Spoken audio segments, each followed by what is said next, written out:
Rohan lived a life perpetually tilted towards the periphery. He was a satellite orbiting the lives of others, always observing, always analyzing, always comparing himself. His days were spent meticulously charting the successes of his friends, the promotions of his colleagues, the seemingly effortless happiness of strangers on social media. He was a master of noticing everyone else, but a complete stranger to himself. This constant outward focus left him feeling perpetually empty.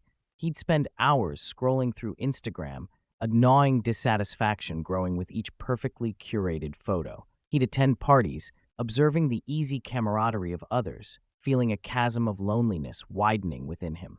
He'd listen intently to his friends' triumphs, offering congratulations that felt hollow. Even to him, the truth was, Rohan was drowning in a sea of self-neglect. His frustration manifested in subtle, then increasingly overt ways. He became critical, finding fault in everything and everyone, including himself. His self-deprecating humor became a shield, deflecting genuine connection. He'd offer unsolicited advice, a thinly veiled attempt to feel relevant, to prove his worth through the validation of others. Unsurprisingly, this behavior pushed people away. Friends, once eager for his company, began to distance themselves.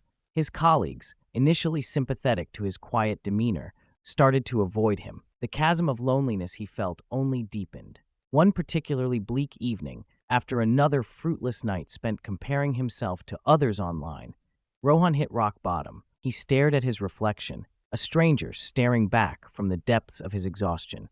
The weight of his self-neglect pressed down on him, a suffocating blanket of despair. He realized, with a clarity that shocked him, that his life was a performance for an audience that didn't care. He was living for the approval of ghosts. That night, something shifted. A tiny spark of self-awareness ignited within him. He understood that his unhappiness wasn't caused by external factors, but by his own relentless self-abandonment. He needed to change his focus. He needed to turn the telescope inward. The journey wasn't easy. It began with small, almost imperceptible steps. He started by prioritizing sleep, something he'd consistently neglected. He began to cook healthy meals instead of relying on takeout.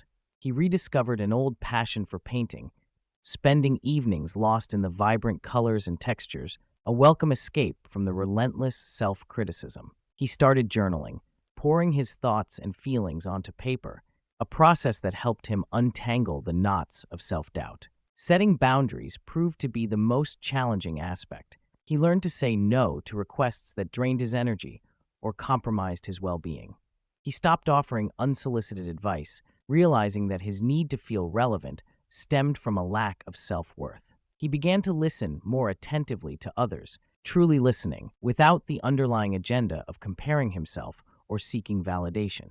As Rohan focused on himself, a remarkable transformation began. He started to notice the small joys in life, the warmth of the sun on his skin, the beauty of a sunset, the quiet satisfaction of completing a painting.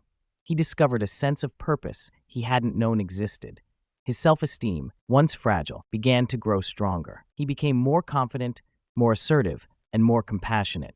The positive impact on his relationships was profound. As he became more self-aware and less needy, his interactions with others became more genuine and fulfilling. Old friends, sensing the shift in him, reached out. New friendships blossomed based on mutual respect and genuine connection. His colleagues noticed his increased productivity and positive attitude.